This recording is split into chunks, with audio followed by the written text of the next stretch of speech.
নমস্কার বন্ধুরা, cook and corner cooking চ্যানেলে সবাইকে স্বাগত। কি আবার একটি নতুন রেসিপি নিয়ে খেতে খুব দারুণ, এটা আসলে স্ন্যাক্স হিসেবে করতে পারো।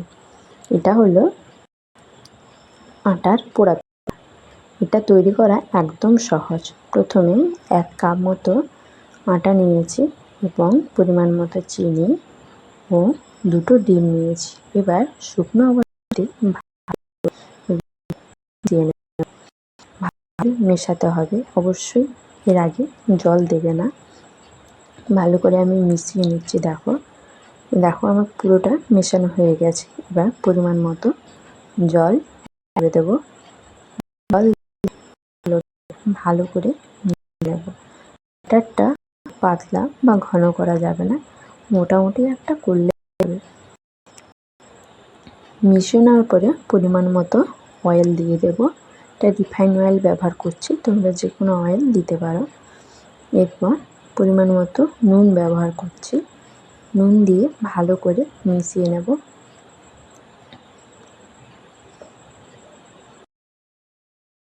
মেশানোর পর আমি আধ ঘন্টা মতো রেস্টে রেখে দেবো। রেস্টে দেওয়ার পর এইখানে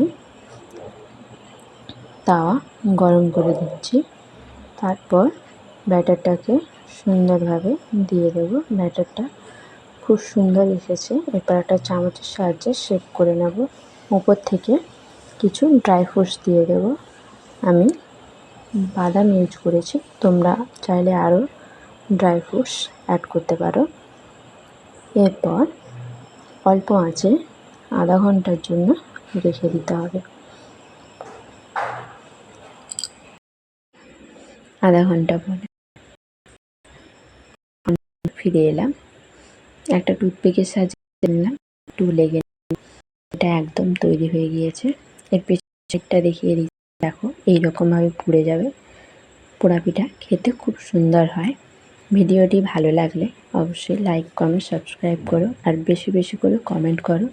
কমেন্টের দ্বারা আমাকে জানাও তোমাদের কী রেসিপি লাগবে।